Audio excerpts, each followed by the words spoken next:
Okay, while everybody's coming in there right now, let me introduce you to Nate Hedley. He's going to offer a very interesting story about a hospital ship that was torpedoed in June of 1918, a Canadian hospital ship in that. And Nate's Toronto-based writer and author. He's been published in the Toronto Star, Globe and Mail, and National Post, Maclean's. He's been on the TV Ontario website and other trade publications, and he's also written a number of podcast scripts and books, primarily in the true crime and history genre. Tonight, his presentation is based on his book, The Atrocity on the Atlantic, and it recounts the torpedoing of that Canadian hospital ship in World War I in June of 1918 by the Germans, and how it changed war crime prosecutions forever. It was nominated for a 2025 Crime Writers of Award for Best Nonfiction Crime Book, and it received an honorable mention for Keith Matthews' Best Book Award, as well as presented by the Canadian Nautical Research Society. Anyhow, my pleasure to introduce Nate Hedley. Thank you, Nate.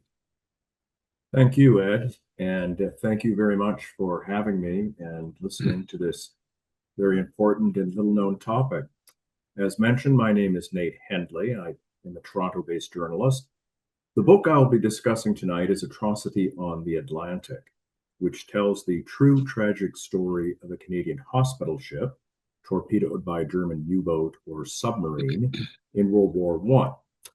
And the U-boat commander tried to murder survivors. The attack was adjudicated at the Leipzig war crime trials, and this is the largely forgotten judicial proceedings that came after the Great War. The German court at Leipzig issued an epochal ruling about the Landovery Castle case that, as Ed mentioned, forever changed war crime prosecutions. And yet, the Landovery Castle largely was forgotten. I hope my book refocuses attention on a terrible war crime and the brave men and women who were on board the Landovery Castle the night it was torpedoed. Now, I will be taking some questions. I would ask if you hold all questions, though, till the end of our presentation, and then I'd be happy to answer any questions you might have about the Landovery Castle, about war crimes, about my book, about anything you want. Now, to begin, Canadian hospital ship Landovery Castle was approaching the coast of Ireland on the evening of June 27, 1918, when a torpedo from German U-boat 86 exploded against its port side. The ship was traveling from Halifax to Britain to pick up a load of injured and ill Canadian servicemen and then take them home for long recuperation. Since it was heading to England, the Landovery Castle wasn't carrying any patients when it was hit. There were still over 250 people on board, however, a British crew and 94 members of the Canadian Army Medical Corps. Captain Edward Sylvester rang the engine room to stop the engines and halt the ship's forward momentum. There was no response. The engine room crew were either dead or incapacitated. The 500-foot passenger liner turned hospital ship kept plowing ahead, intensifying the flood of water pouring through the gaping hole in its side. The telegraph equipment in the Marconi room on the Landovery Castle had also been damaged, so a distress message could not be sent. Captain Sylvester ordered the lifeboats to be launched. Now, a little backstory here. Under the Hague Conventions, and these are pre-war treaties that tried to regulate warfare, hospital ships are supposed to be off limits. They can be stopped and searched, but not attacked. In return, such vessels had to be painted white with green horizontal stripes going down the sides with prominent red crosses. This image here is not actually of the Landovery Castle, but gives you an idea of what these hospital ships would have looked like back in the First World War. Hospital ships had to keep their lights on at night and had to give their name of the ship to their enemy, so supposedly they could be added to a list of vessels to avoid. They tried to be as visible as possible so no one could possibly mistake them for anything but a hospital ship. The Landovery Castle had been abiding by all of these strictures, but U-boat 86 commander Helmut Patzig didn't care. Patzig was a skilled hunter who had sunk over a dozen vessels in his time as commander of U-86 and earned the Iron Cross First and second class. Now, the U-boat crew later testified they knew the target was a hospital ship, but they still felt justified in attacking it. Germany was convinced the Allies were using hospital ships to transport armed men and munitions in violation of Hague rules. Several other Allied hospital ships had also been attacked by this point. In 1917, the German Imperial Navy authorized its fleet to attack hospital ships. As you can see from this translation of a memo, these attacks were only permitted in a so-called maritime zone from the English Channel to the North Sea. The Landovery Castle wasn't anywhere near this kill site, but no matter. The Landovery Castle continued moving forward as it sank, making it difficult to launch lifeboats. Compounding matters, many of the lifeboats had been damaged beyond repair by the torpedo blast. In a later journal entry, Orderly William Pilot described his experiences on the sinking ship. Quite a mess up with the lifeboats being smashed or sank. After being in two, finally climbed aboard ship again, although the decks were underwater. Then got away in a raft with 2 sailors, wrote Pilot. This slide shows his actual diary, which I got to hold in my hands. It's being preserved at the Canadian War Museum. It was an honor to be able to see it and photograph it. Private William Pilot was on his 3rd round trip when the Landovery Castle was hit. He had been serving since 1914, initially in the Canadian Cyclist Battalion. After being wounded by shell fire, he was placed in the Medical Corps and assigned to the Landovery Castle. Other members of the crew were also longtime veterans who had been on several cross-Atlantic journeys before. Their ranks included Acting Sergeant Arthur Knight, shown here in his hospital bed. When word came to abandon ship, Knight found himself in lifeboat number 5 with the Landovery Castle's contingent of female nurses. The Landovery Castle was transporting 14 nursing sisters, as they were called at the time, and all of them were huddled in lifeboat number 5, some of them in their distinctive blue and white uniforms, others wearing bedclothes. There had been no time to change when the announcement came to get to the lifeboats. Lifeboat number 5 was in a perilous situation. It was still dangling from the davits. These are the pulley-like systems that raised and lowered the lifeboats to the water. The ropes, however, were jammed up. Knight and other men at the lifeboat hacked at the ropes with axes to free it from the rapidly sinking hospital ship. Lifeboat number 5 made it to the ocean surface, but then another danger emerged. The fragile lifeboat kept banging against the side of the Landovery Castle. Occupants of the lifeboat used their oars to try to maintain some distance between the hospital ship. Through their efforts, all the oars snapped or broke. The ropes were eventually cut and lifeboat number 5 was free, but not for long. The lifeboat was caught in the suction of the sinking hospital ship. We were carried towards the stern of the ship when suddenly the poop deck seemed to break away and sink. The suction drew us quickly into the vacuum, Knight later recalled. Knight served as witness to the nurses' final moments. According to him, the nursing sisters accepted their fate with stoicism and bravery. I estimate we were in the boat about 8 minutes. In that whole time, I did not hear a complaint or a murmur from one of the sisters. There was not a cry for help or any outward evidence of fear. In the entire time, I only overheard one remark. Knight said later. Margaret Fraser, the matron or leader of the nurses, shown here, looked at Knight and asked, "Sergeant, do you think there is any hope for us?" "No," said Knight. The lifeboat tipped and all 14 nurses fell into the water, along with Knight. Now, while this is late June, this is also the North Atlantic, so the water would be freezing cold. You could die of exposure in minutes. Knight was dragged under the surface, smacked his head, rose up, then was dragged under again. A powerful explosion, probably from the ship's superheated boilers coming into contact with the frigid water, propelled him to the surface once more. He could no longer see the nurses. They had all presumably drowned. Knight swam. He was so out of it, he didn't even notice the surface submarine had cruised next to him. This is not a picture of the sub that sank the Landovery Castle, but gives you an idea of what German U-boats look like in the Great War.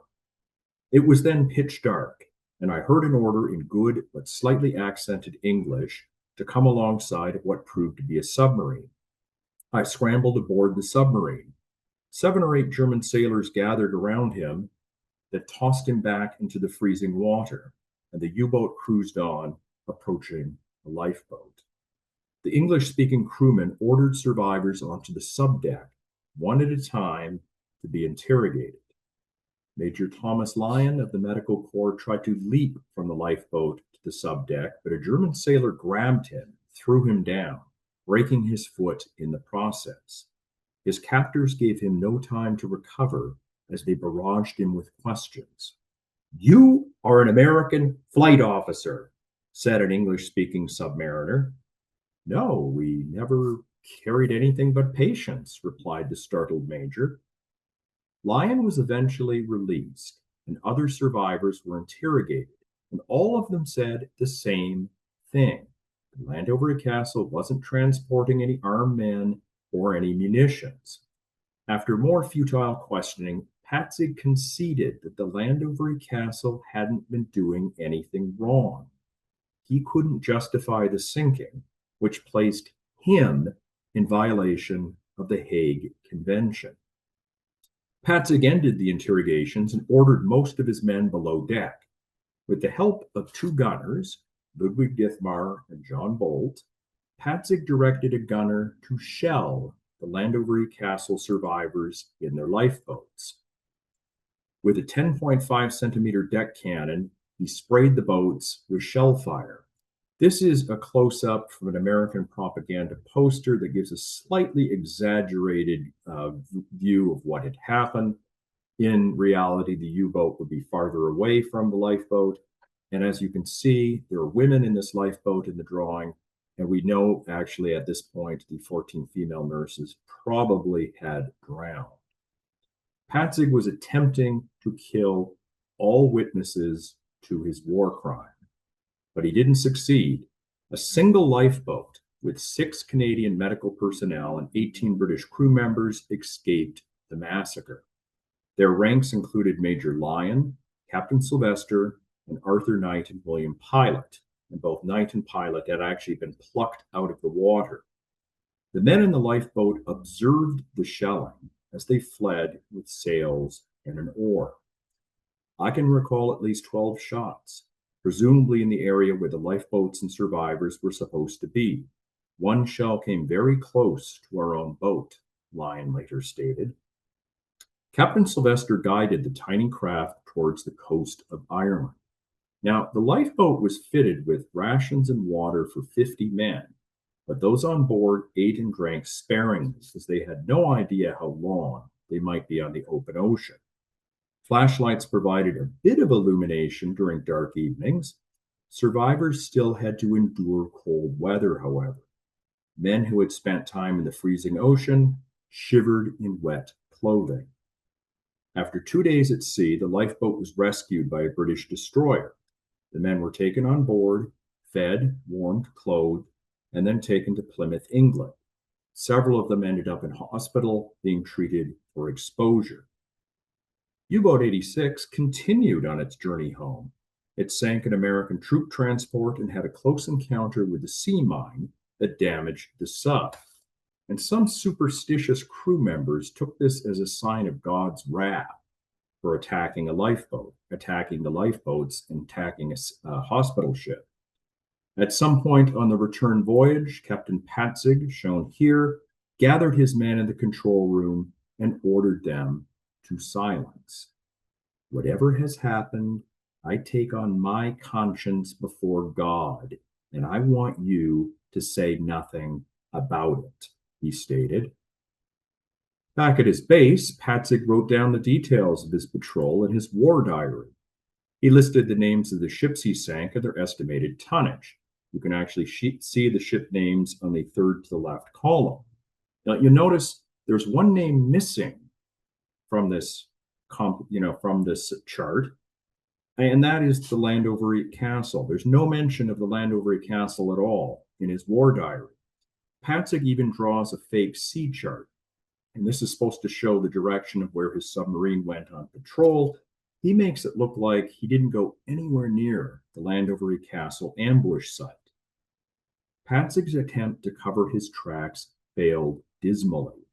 News of the Landovery Castle sinking, based on survivor testimony, caused global outrage. Even in the midst of a brutal war, some events still had the power to shock. The notion of a submarine pumping shells into a lifeboat and 14 female nurses drowning was appalling. Hospital ship willfully sunk, read the front page of the San Francisco Examiner. Latest victim of Hun ferocity, as the Toronto Star put it, using a slang term at the time for German. There was something peculiarly infamous in a stealthy attack on a hospital ship. The vessel is not armed. It carried no fighting men. It is helpless. The inhuman monster who commanded the submarine knew exactly what he was doing, editorialized the Philadelphia Inquirer. Here's a collection of headlines from around the world. This was a front page story everywhere. These stories are here from Great Britain, Canada, the United States. The British Admiralty released a statement about the attack. Germany's awful debt to the world continues to grow. Another hospital ship has been torpedoed. It is to be noted that in this, as in all other instances, the German submarine had a perfect right to stop and search the hospital ship under the Hague Convention. She preferred, however, to torpedo the Landovery Castle. The attack on the Landovery Castle marked the end of the lives of 234 medical personnel and crew. It was also the end of the line for a ship created to transport tourists, not war-wounded soldiers. The Landovery Castle was built in the vast shipyards of Glasgow, Scotland. Designed as a passenger liner, it was registered in late 1913 as part of the Union Castle fleet. Now, Sir Owen Phillips, who was the chairman of the Union Castle fleet, happened to be from Wales. So a decision was made to name all new ships made by this company after Welsh castles in his honor. And that is how the Landovery Castle got its very distinctive moniker. At 500 feet long with a single funnel, the Landovery Castle wasn't in the same league as superstar liners like the Britannic, the Olympic, and the ill-fated Titanic, all three owned by the White Star Line. Photos of the Landovery Castle after it launched, however, reveal a luxurious ship in its own right, with a large, airy first-class promenade deck, a well-furnished first-class smoking room, and decent amenities for third and second-class passengers. Now, keep in mind the times. Back at this period, air travel is practically non-existent. If you wanted to journey thousands of miles on land, you took a train. If you wanted to journey thousands of miles at sea, you took a ship. In this manner, the Landovery Castle began doing round trips from Britain to South Africa via the Suez Canal. And this shows a pretty typical ad featuring the Landovery Castle. As you can see, the ship is mentioned in the third to bottom sentence there. And it's, a nice leisurely cruise, come on board. The ship would also deliver mail, and it might have continued in this manner for a long time, but for the outbreak of the First World War in August 1914. Fighting on the Western Front soon devolved into a brutal slog. Rapid-fire rifles, machine guns, long-range artillery, barbed wire, and mud resulted in enormous casualties on all sides. The British Army incurred nearly 20,000 fatalities on the first day of the Battle of the Somme. And to put that in perspective, that is more battle deaths than the American Army endured in the worst year of the Vietnam War. UK authorities needed more ships to transport reinforcements and to bring wounded patients back to England. The existing fleet simply wasn't large enough. So the British government began exercising its prerogative to seize passenger ships and used them for military purposes. Several ships from the Union Castle line, including the Landovery Castle, were pressed into service. At first, the Landovery Castle was used as a troop transport. Then it was transformed into a hospital ship. And just a word on that. This is a major transformation. You've got to totally renovate the interior, remove cabin walls, install cots, put in medical facilities. A hospital ship basically has the same facilities as a land-based hospital. Landovery Castle has rooms for x-rays, surgery, medical examinations. These are not just transport vessels that move wounded men around. While the Landovery Castle initially served as a British hospital ship, it also made 2 voyages across the Atlantic, bringing ill and injured Canadian soldiers back to Canada. And these trips were done at the request of the Canadian government. March 1918, the Landovery Castle was transferred to Canadian authority, and it becomes one of 5 hospital ships that Ottawa uses to bring patients home. Now, little explanation about these patients. The policy in the Canadian Army, as in all armies at the time, was to give ill and injured soldiers time to heal and then put them back into service as quickly as possible. So to be given a berth on a hospital ship, you had to be so badly wounded or ill that the Army pretty much had no further use for you. And sadly, there was no shortage of badly wounded patients. By 1919, the Canadian Expeditionary Force had established a reputation for bravery and daring, but this came at a very steep price. The Canadian victory at Vimy Ridge in 1917, this photo shows Canadian soldiers going up to the front for that battle, resulted in 3,600 dead. The victorious battle at Passchendaele, Belgium that same year resulted in another 4,000 killed Canadians.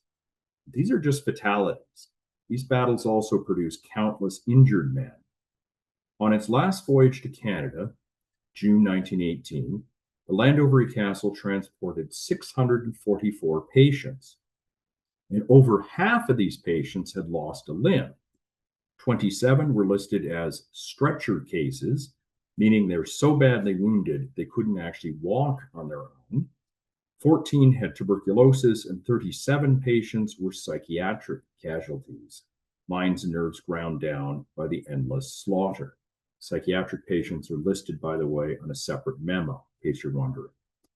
The ship docks in Halifax, June 17, 1918, but before anyone is allowed off, an official named Dr. Harold Kerr has to come on board, take a look at all the paperwork, examine the patients, examine the crew, examine the medical staff. His role is to make sure the ship is fulfilling its requirements under the Hague Conventions. And only after he gives his approval are patients allowed off. Some of these patients required assistance coming down the gangplank. And once they came ashore, these patients become the responsibility of a civilian agency called the Military Hospital Commission. While the ship was in dock, some people posted letters they had written during the voyage. One such letter was written by nursing sister Gladys Irene Sayre, shown in this slide here. She wrote her sister, whom she addressed as "My Dear Win." In the letter, Nurse Sayre mused about family, the war, and linen. "Instead of registering your table linen, I bought it. Good idea, eh? Mother will tell you that I only had a few hours' notice to leave on transport duty, and here I am, not far from Halifax," wrote Sayre. "I suppose Mother will be worried, but I do wish she wouldn't. I did not solicit the job or try for it in any way. In fact, do not want it, but they sent me, so here I am. Since things have been so rotten in France, I am glad, because I hate to appear a quitter by sitting high and safe in England, and Atlantic travel is active service of the most active kind," added Nurse Sayre. Nurse Sayre was born in Bath, England, 1889. She moved with her family to Canada when she was an infant and grew up in Montreal. Nurse Sayre studied nursing at Montreal General Hospital and signed up for medical duties in early 1916 with the Canadian Army. Now, in an era where women were expected to be cloistered and clueless, Army nurses were exposed to violence, hardship, and gore. They helped with bloody surgery, administered medicines, applied and changed dressings, calmed the wounded, and consoled the dying. They also had to tidy wards, make beds, stock medical supplies, clean blood and mud off wounded men, and provide them with cigarettes, hot food, and drinks.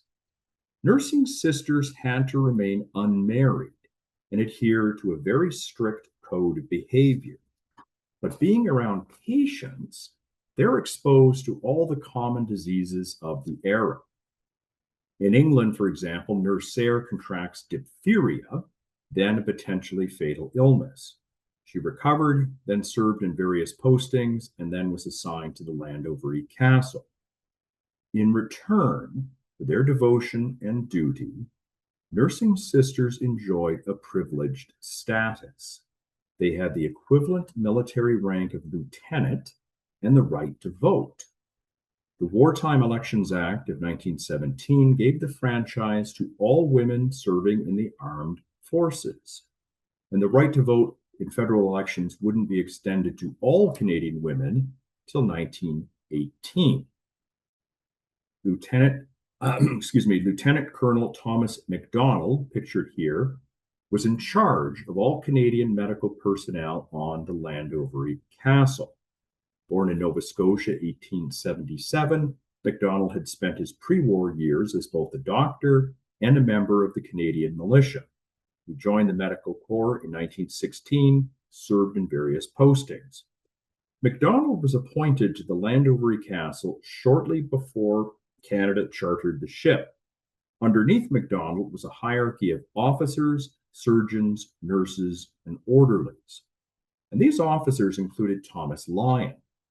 Born in Scotland, Lyon obtained his medical education there before moving to Canada, served various postings in British Columbia, and then joined the Canadian Army Medical Corps.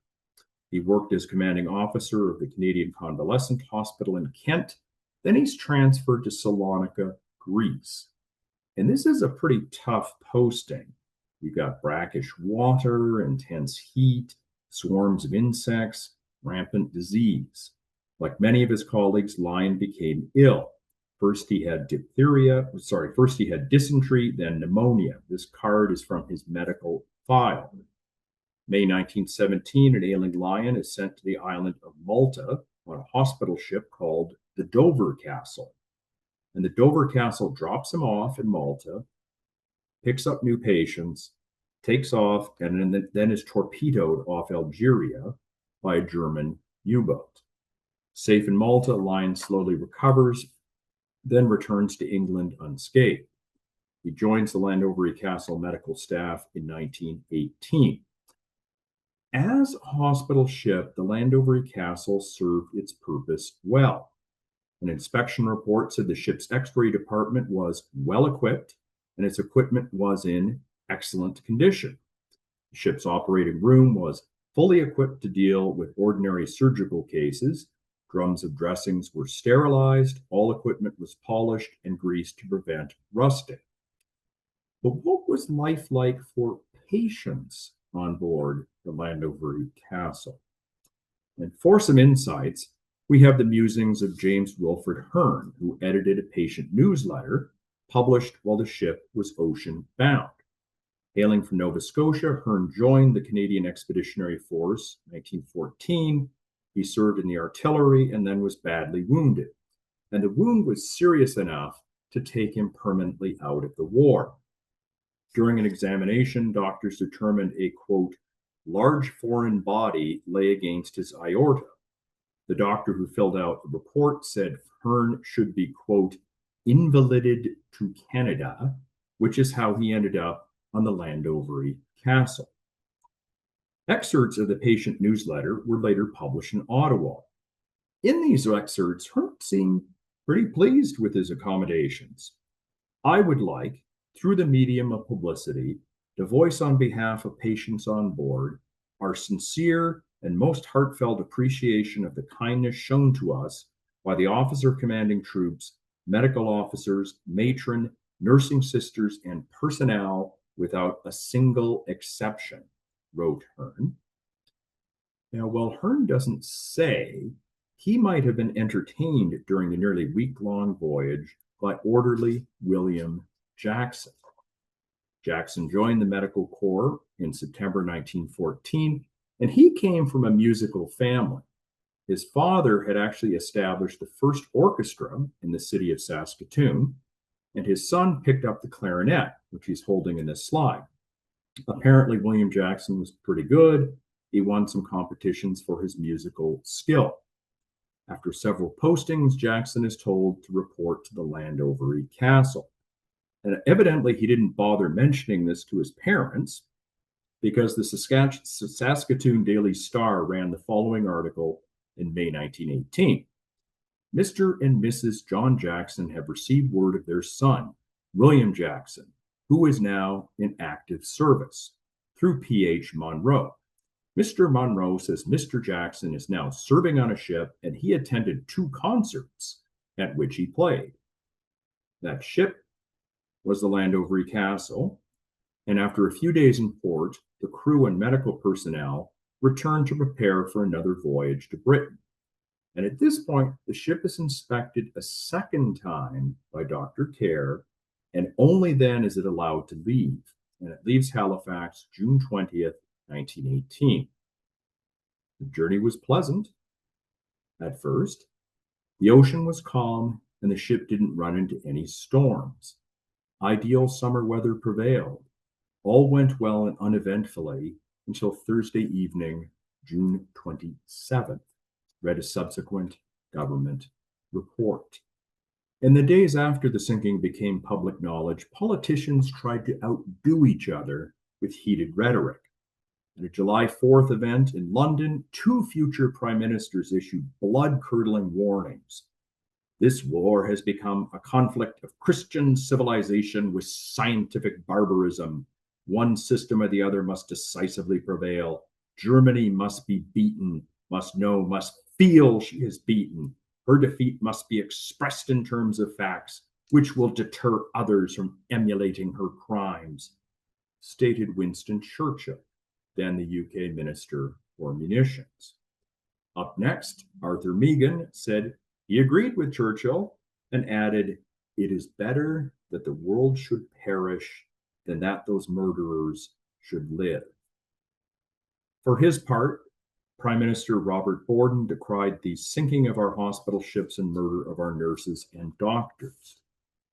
In a grim irony, given its role as a healing ship, "Remember the Landovery Castle" became the battle cry of Canadian soldiers at the Battle of Amiens. That quote from Robert Borden references this battle cry. And this battle really marked the beginning of the end for the German army.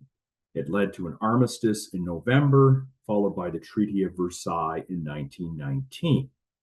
And the treaty, which officially ended the war, calls for war crime trials of leading German officials. Fulfilling this clause, however, proved very challenging. The Hague Conventions didn't really offer much insight as to how to actually prosecute war criminals. There was no international court at the time, and the whole notion of holding political and military leaders responsible for wartime conduct was kind of unique. Nonetheless, the Allies insist on having war crime trials.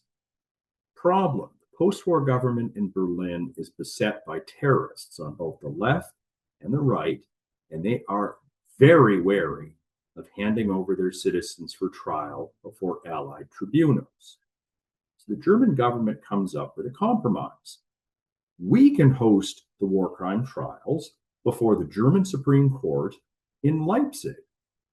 The Allies can provide lists of suspects, witnesses, and evidence. Germany will handle both the prosecution and the defense. An agreement was reached, and the Leipzig war crime trials began in early 1921. Now, I get asked a lot when I do this presentation, why would the Allies agree to such, a watered down compromise? Well, the answer is they were playing with a very weak hand. Now remember, the war did not end with a surrender, it ended with a ceasefire. German soldiers marched home with their weapons and their rifles on their shoulders. The Allies didn't actually occupy Germany. So if they wanted to get anything done, they had to rely on German cooperation. This was totally unlike the end of the Second World War, where Germany was utterly in ruins, utterly occupied, and the Allies, had carte blanche to pretty much do what they wanted. So the Allies submit hundreds of names that they want of people prosecuted.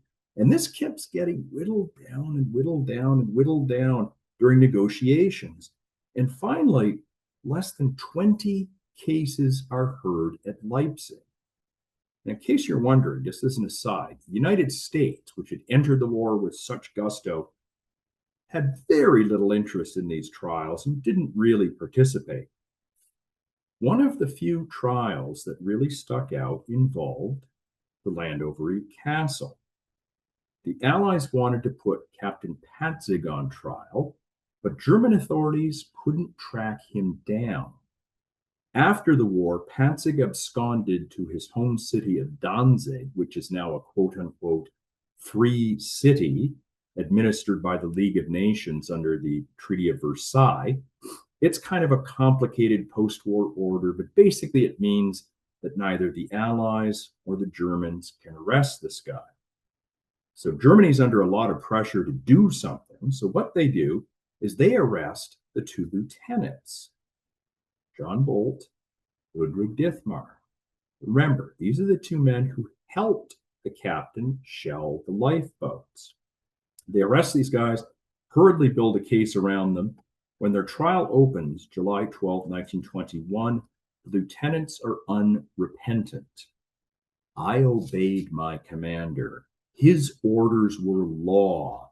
I am not guilty, testified Bolt, his words translated into English by a court translator.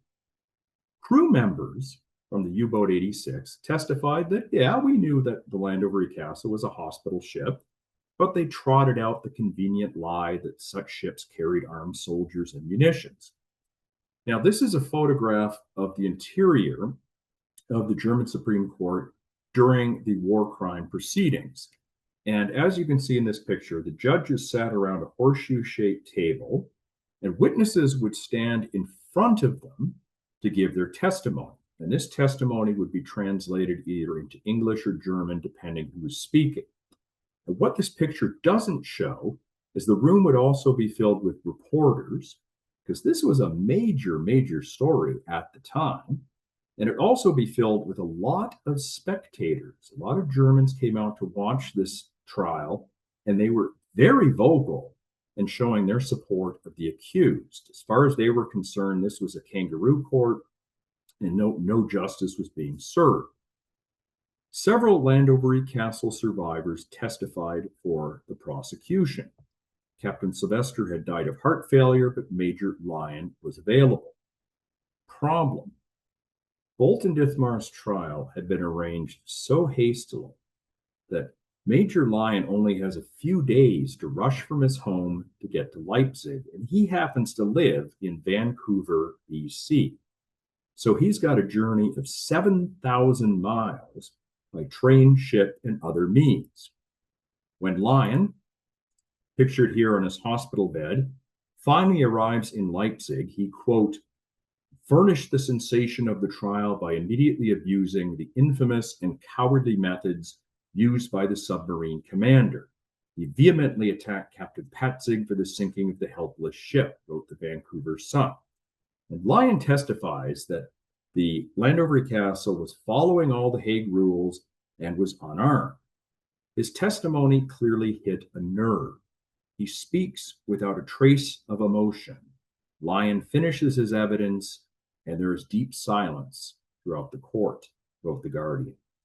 State prosecutor Dr. Ludwig Ebermeyer also tore into the commander of U-boat 86. Where is Captain Patzig? Why did the brave man not appear? Why is he leaving the blame for the sinking of the hospital ship Landovery Castle on his subordinates? why does not Captain Patsy come out of his hiding place and say, I sunk the Landovery Castle because I was told she carried American pilots, sneered the prosecutor. In its deliberations, the German Supreme Court pretty much ignores the whole legality of torpedoing the Landovery Castle. They are solely focused on the shelling of the lifeboats. And on July 16, 1921, the court surprises everybody and they find Bolt and Dithmar guilty for their role in the attempted murder of survivors. In its ruling, the court sets two epochal precedents. War crimes should be judged by international standards, and following orders does not free you from prosecution if you commit illegal acts in wartime. The firing on the boats was an offense against the law of nations. In war on land, the killing of unarmed enemies is not allowed. Similarly, in war at sea, the killing of shipwrecked people who have taken refuge in lifeboats is forbidden, stated the justices. This is a quote from the English translation of the trial transcript.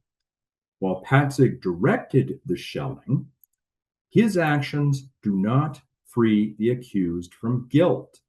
A subordinate obeying an order is liable to punishment if it is known to him that the order of the superior involved the infringement of civil or military law.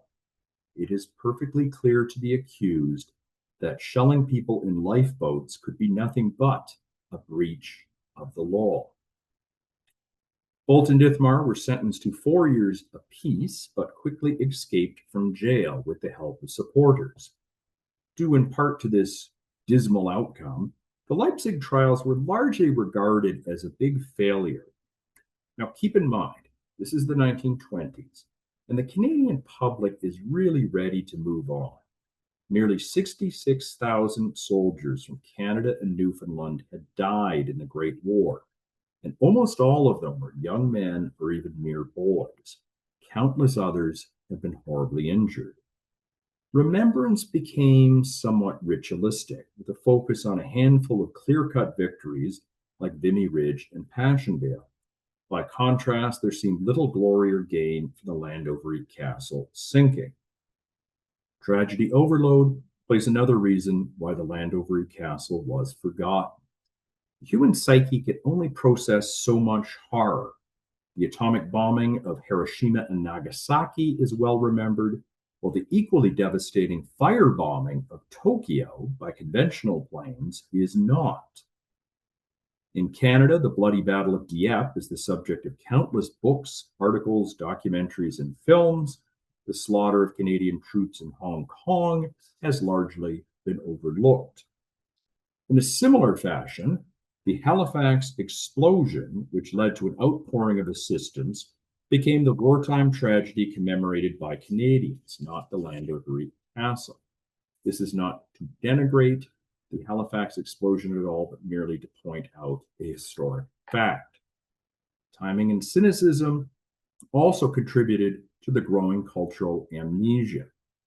Remember, Landovery Castle was sunk fairly late in the war, so the Allies only have a few months to use it for propaganda purposes. I've only ever seen 2 or 3 posters made of the Landovery Castle sinking. By contrast, British passenger liner the Lusitania, carrying a contingent of American passengers, was torpedoed by a German U-boat in May 1915. And this gave the Allies years to portray the attack as the epitome of German barbarity. After the war ended, the public came to realize that the Allies too had engaged in some acts of dubious morality. The British Royal Navy had blockaded German ports during the war, causing mass starvation, and the Lusitania, despite furious denials at the time, was carrying war supplies. The controversial 1930 novel Generals Die in Bed implied the Landovery Castle wasn't playing by the rules either. if you're interested, this book can kind of be compared to the Canadian version of All Quiet on the Western Front, but it's not nearly as well written. In the book, an officer graphically recounts the Landovery Castle sinking to goad Canadian soldiers to greater bloodlust. At the book's end, the narrator discovers the Landovery Castle was in fact transporting war munitions, a blatant treaty violation. Now, there's no evidence this is true. An attempt to smuggle souvenir swords on the Landovery Castle caused a huge administrative uproar. I've seen this chain of memos going up and down the command. Oh my goodness, we've got this swords on the ship, and it's going to violate the conventions. They really took this stuff seriously. And the ship was inspected twice before it left Halifax, and subsequent reports didn't find anything amiss. If memories of the Landovery Castle began to fade among the public, prosecutors took very careful note of the Leipzig verdict. They recognized the precedent set by the German Supreme Court could be used against Nazi-era defendants. The Leipzig verdict was mentioned for the first time at the Kharkov trial, and this is the very first war crime trial of World War II with Nazi defendants. It was held in late 1943 in what is now Kharkiv, Ukraine, and the case pitted 3 German defendants and a collaborator against a Soviet military tribunal. Charged with massacring civilians and prisoners, the accused fell back on 2 defenses. They were just following orders, and international standards didn't apply in Hitler's Germany. In rebuttal, State Prosecutor N.K. Dunayev referenced, quote, the atrocious sinking of the British hospital ship Landovery Castle and subsequent trial. Bolt and Ithmar had also been following orders, but the Leipzig court made clear that did not absolve them of responsibility, as there could be no doubt the accused realized the dishonorable and criminal nature of their commander's intentions, said the colonel. The actions of the defendants were major crimes and flagrant violations of international law, he added. Now, while Dunayev misidentified the Landovery Castle as a British hospital ship, his point stood, and all 4 accused men were convicted and hanged. At the end of World War II, an international military tribunal was established to prosecute the top Nazi leadership. And the constitution of this tribunal specifically disavowed the superior order's defense, except as mitigation in sentencing. In the fall of 1945, a British military tribunal in Hamburg pondered a case with very strange echoes of the Landovery Castle. The defendants were the crew and commander of U-boat 852, charged with trying to murder survivors of the Palouse, which was a transport ship torpedoed by the sub. The crew insisted they were acting under orders, but the tribunal rejected that defense. The duty to obey is limited to the observance of orders which are lawful. There can be no duty to obey that which is not a lawful order, stated the judge after citing the Landovery Castle precedent. The German crew were all convicted. SS death squad members charged with mass murder also cited obedience to orders as a defense at the 1947 Einsatzgruppen trial. This trial was hosted by an American military tribunal. During the trial, SS Colonel Walter Blum dismissed notions of criminal culpability in international law. He defended his murderous actions on the grounds that he was following a direct order from the Fuhrer, and that was that. I've already said for me that the directive was the Fuhrer order. That was my war law. And this defense was slapped down by U.S. Brigadier General Telford Taylor, chief counsel for the prosecution. Soldiers do not have to obey palpably criminal orders, a principle that had been, quote, concisely set forth in the decision of the Supreme Court at Leipzig in the Landovery Castle case. Lieutenants Dithmar and Bolt were well aware that one is not legally allowed to kill defenseless people, continued Taylor, quoting directly from the Leipzig ruling. In its decision, the U.S. military tribunal said they agreed with this reasoning and found all the SS men guilty. They were sentenced to either death or prison terms. In 1949, 4 Geneva Conventions were released that updated and consolidated previous treaties governing wartime conduct. Attacks on hospital ships were forbidden once again. In the years following the Great War, Landovery Castle survivors and deceased were remembered in various ways. A plaque was erected in a Toronto church to nursing sister Mary Agnes Mackenzie. And this plaque caught the eye of a composer named Stephanie Martin. And she was so inspired, she decided to write an opera about the Landovery Castle. The opera premiered on the 100th anniversary of the sinking in 2018 in Toronto, and then was staged at Wilfrid Laurier University in Waterloo. This slide shows a photo taken from the dress rehearsal of the Landovery Castle opera as performed by the Wilfrid Laurier Music Department. And by the way, I'm very excited to announce Opera Laurier is restaging this opera, and they're going to be presenting it in February 2026. I'm looking forward to attending. This slide is a picture of the Halifax Memorial, which was built to commemorate the 3,267 sailors and soldiers from Canada who died at sea during both World Wars. It's a beautiful, poignant marker looking out to the water. And one of the plaques on this memorial is dedicated to victims from the Landovery Castle, including the names of all 14 nursing sisters. Clarinet player William Jackson is likewise remembered on a plaque, this one in Saskatoon.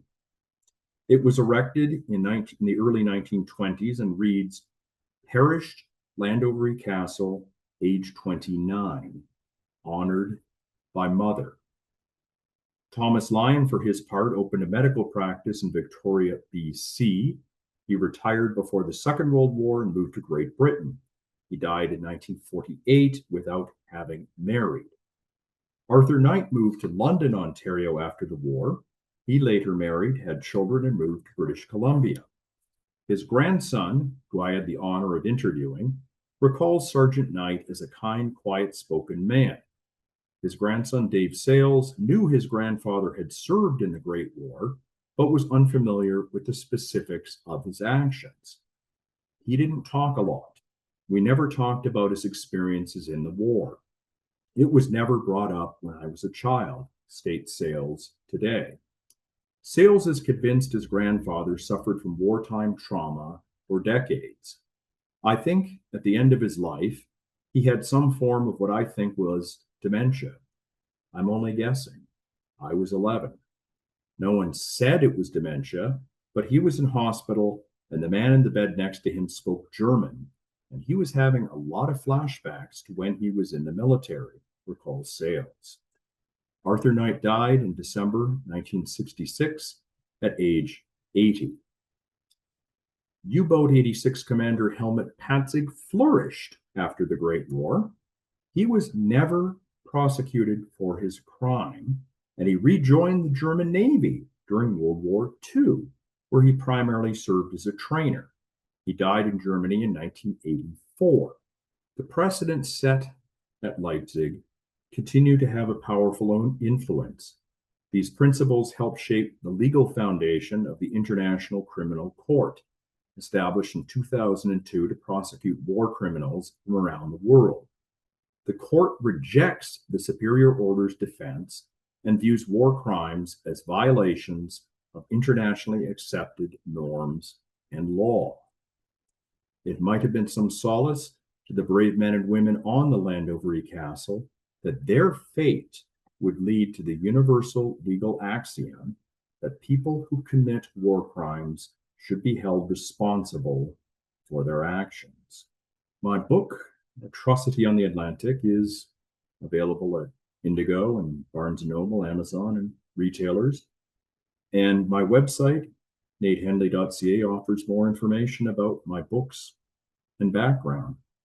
It's been a privilege to speak to the Friends of the Canadian War Museum, and I'd invite, if anyone has any questions, I'm happy to try to answer them, or any comments, concerns, questions. I think Ed is going to be arranging a Q&A session. Yeah.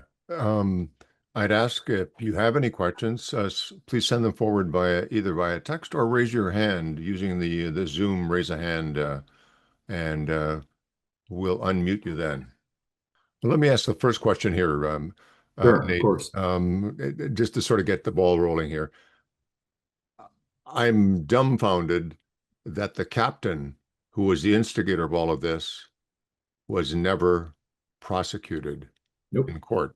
Meanwhile, Nope. his sailors were. Mm-hmm. And was there any reason, or did you discover any reason why, or? Well, as I said, they simply couldn't track him down. I don't think they tried too hard, because Patzig was from the city of Danzig, and there's this very complicated post-war order thing. But Danzig is technically no longer part of Germany. It's sort of a free city administered by the League of Nations. And the Germans basically threw up their hands and said, oh, well, we can't arrest him. Sorry. I suspect they could have made some arrangement to do so, but they didn't really try very hard. And just as a follow-up to that, enthusiasm for war crime trials really dropped off after the Leipzig trials. That the only two countries that were really interested in doing more trials were France and Belgium. And they actually held hundreds of these trials, but in absentia. They couldn't get the Germans to cooperate, so they would hold a trial without the defendant. Great Britain at this point just wanted to restore trade with Germany. And in Germany itself, there was a powerful reaction to these trials, that basically everyone hated them.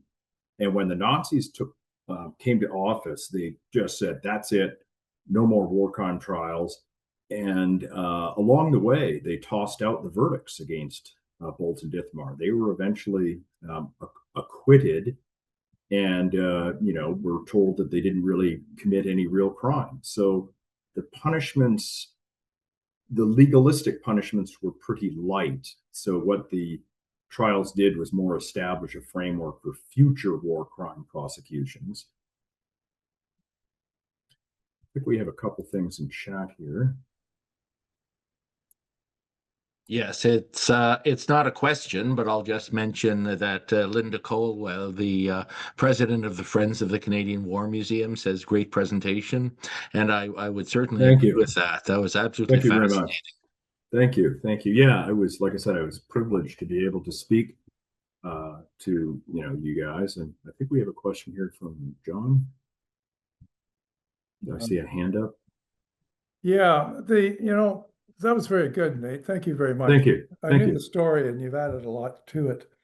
Now, regiments had reunions after the war. Mm-hmm. Was there any sense, what about the medical corps and maybe associations that might have sprung up, nursing sisters associations or Mm-hmm. hospital ship associations? Are you aware of how the name might have been kept alive through any of these types of reunions or organizations? Yeah, excellent question.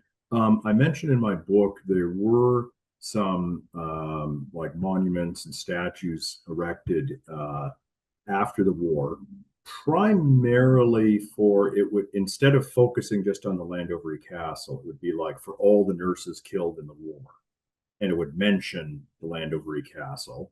There were several right after the sinking in 1918. There were multiple church memorial services, and they were very well attended by nursing staff, medical corps staff, army brass. There is in Parliament Hill, there is a dedication to the role of nurses in Canada, and this was when it was unveiled. There was a lot of references to the sacrifice of nurses in the Landovery Castle. So there are a few scattered sort of reminiscences reminiscence is the wrong word, but memorials to the Landovery Castle victims, particularly the nurses. That really rang, struck a chord. And in my research, I came across a few nursing associations that have references, and they'll have like an essay about the Landovery Castle. But sadly, yeah, other than those groups, the only groups really that were keeping it alive were medical groups, and the Canadian military was doing, trying to do a good job of keeping the story alive. But other than that, it kind of dropped out of the public eye for decades. Very, very rarely referenced, and most people just sort of forgot about it. Yeah, it's stories like that and others that indicate the importance of the work researchers like you are doing to keep those stories alive. Thank you. Yeah, if I could just tell a very quick story, which I mentioned at the beginning. I read history, especially military history, all the time. I've been to the War Museum before, which I thought was great. I loved it. And I'd never heard of this case. I didn't discover this till about 5 years ago. I was doing research online about basically famous Canadian court cases, and I got a reference to the Leipzig trial. That took me to a bit about the Landovery Castle. And I'm reading this going, I literally have never seen a reference to this in other like histories of Canadian Army and World War I and stuff. And I thought, okay, I read history all the time and I've never heard of this. So surely there must be other people who've never heard of it either. And that's one reason I decided to write the book. And I think we have another question here from somebody else has their hand up. Yes, I can't help but suggest you hang on to your notes. We may be hearing more about the Landovery Castle shortly. You just did a presentation about military forces killing unarmed non-combatants in small boats, and whether the doctrine of following orders applies or not. Why do I have the funny feeling we're going to be revisiting that shortly? Well, yeah, I mean, I mostly write about historical stuff, but there are some interesting parallels. One of them being that during the First World War, Germany declared unrestricted submarine warfare and basically said, we have the right to sink any vessel coming to England because it might have munitions. And they proceeded to sink the Lusitania, which had mostly passengers. And then they sort of went a step further and said, we have the right to sink any hospital ships, even we don't care if they have patients. So, yeah, that is a rather evil precedent. And ironically, the United States entered the First World War in part because of unrestricted submarine warfare.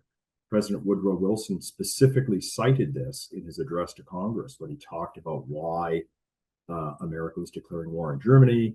And they reference, this horrible policy of unrestricted submarine warfare, sinking any ships. So I don't want to get too into modern politics, but yes, there are some interesting echoes, sad to say. And I think we have some other questions here. Mike is on. Mike is sorted. Sorry, Daryl, your mic is dubbed. There we go. There you go. Yeah, there you go. I can hear you now.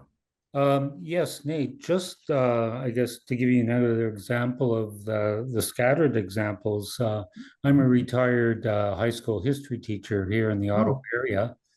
And for 15 years, my department, we created a grade 10 history assignment about World War I. And part of it focused on one of the nursing sisters, Minnie Gallagher. That's great. Also on the Landovery Castle. So I guess just to give you an example of statistics, about 15 years, anywhere from 600 to 800 students per year in a compulsory history course, we were able to focus on it. And the students were just fascinated by the story. So I'm glad you've written a book about this. I'm sure many students will hopefully will see it and read it. Thank you very much. And just my thanks to you for keeping the story in front of students. Two quick things. The nurses came from across Canada.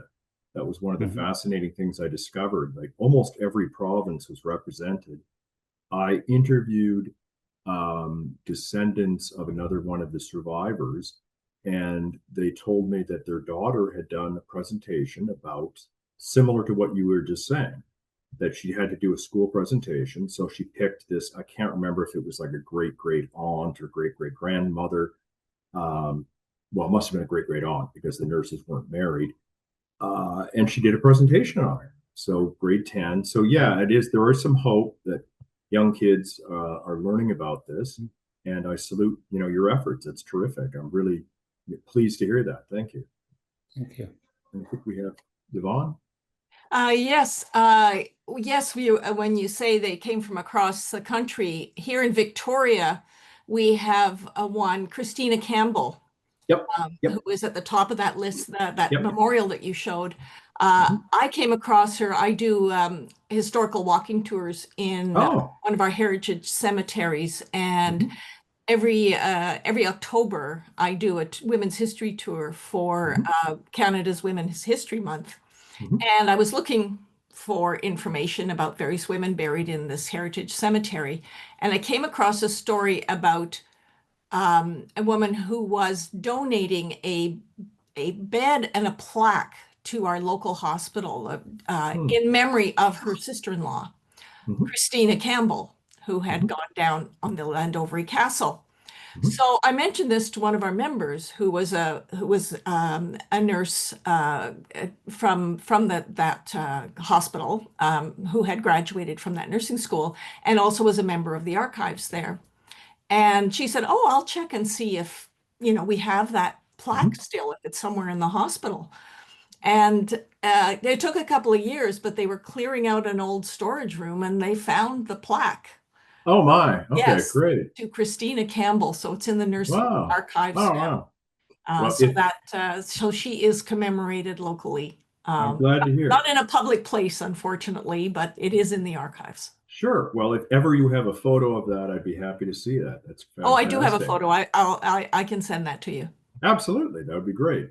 Yeah, I love hearing these. That's one reason I like doing presentations, is I get these kind of stories and feedback.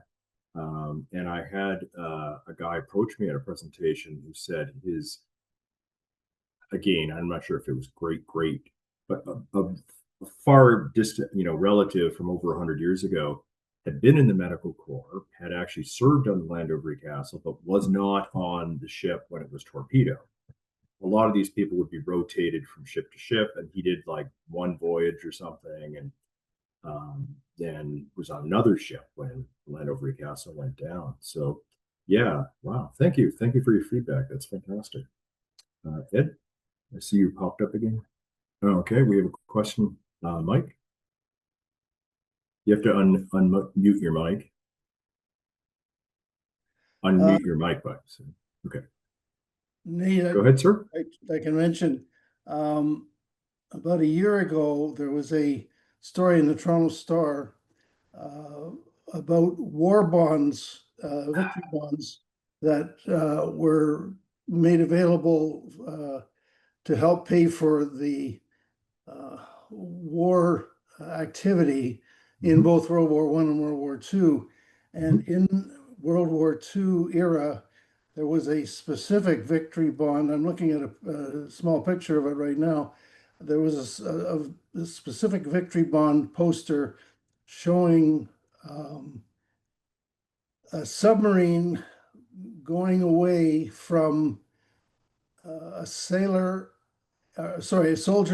holding up a wounded nurse in the water, and it specifically relating to the Landovery Castle. Yeah, I've got it. Unfortunately in black and white in here, but it's in my book. So I know exactly the poster you're referring to. It's a very dramatic, as far as war posters go, it's pretty shocking. And that is one of the very few that were done to commemorate the Landovery Castle. But you're absolutely right. It was used for war bonds, which was a way they funded, the war effort, because this is extremely expensive, outfitting all these men and ships and such. So yeah, I'm not sure where the original poster is right now, but I think the War Museum has either a copy of it or a version of it or something. I'd have to double check. That's where I might have got it in the first place. But yeah, that's, an interesting, like one of the very, very few examples of how they used it for, propaganda purposes. There's 1,000,001 posters about Lusitania and other atrocities, but Landover Castle, not much. That's one of the very few. And we have John again. I think before we finish, it would be nice to have you tell us what else you're working on and what we can expect in the future. Okay. Well, I'm working on something historical, but slightly different. I'm working on a book now about counterfeiting, about a family in Canada and the US, mother, father, 5 sons, 2 daughters, who were all counterfeiters, and sort of garnered the wrath of the Secret Service, which was founded in America to protect the currency, not to protect the president. So that is a bit of a departure because it's historical, but it lends itself to a bit of humor, whereas obviously this book is a very sad story, and there's not, there's not much levity in it, let's put it that way. So it's going to be historic about another crime, but a little more lighthearted. And other than that, that's about the main book I'm working on. That might not appear for another 2 years. So these things go slowly. Right. Anyway, thanks again. Thank you. Thank you very much for having me. And do we have any last questions? All right. If we don't have any more questions there, guys, I want to, and ladies, I'd like to thank you very much, Nate, for a wonderful presentation. Thank you. Very informative, and opened my eyes up to something that I'd not seen or heard about. I mean, obviously, unfortunately, the story about the German captain escaping, that's not the one and only time that happened, not only in World War I, but in World War II as well. There are too. Oh, yeah. Hundreds, if not thousands, of Nazis slithered off underneath their rocks. That's true. That's true. Yeah, and one of my last departing comments that I'll make is I always try to explain that the Leipzig trials and the Landover Castle case, it didn't end war crime. I mean, let's not kid ourselves. These terrible things still happen. But what it did was it identified a template by which we can sort of assess war crimes, which didn't really exist before that. That it established the notion that you can use international standards for war crime, not just a national standard. And again, the issue about following orders, because that before then, that was a bit unclear. It was assumed if you received any order at all, even something like go murder those babies, that was okay. Well, it's an order. You're supposed to do it. So this very much established that was, not just something in a treaty, but there's legal precedent. You can be legally held responsible. So it established a template that we've used in the Nuremberg trials and some other trials. Obviously, terrible things still happen, but at least now we can sort of recognize when they happen and say, okay, this is a war crime, and here's why it's a war crime. It's not just because it's something bad that happened in war, but it violates these 5, principles or something. So that is sort of, I think, the long legacy of this whole sad story. I'd like to say again, just thank you very much for having me. I like talking to an appreciative audience that is familiar with a lot of this, military history. Is your book available at the War Museum Library or at the? I believe it is. I would have to double check. I think I asked.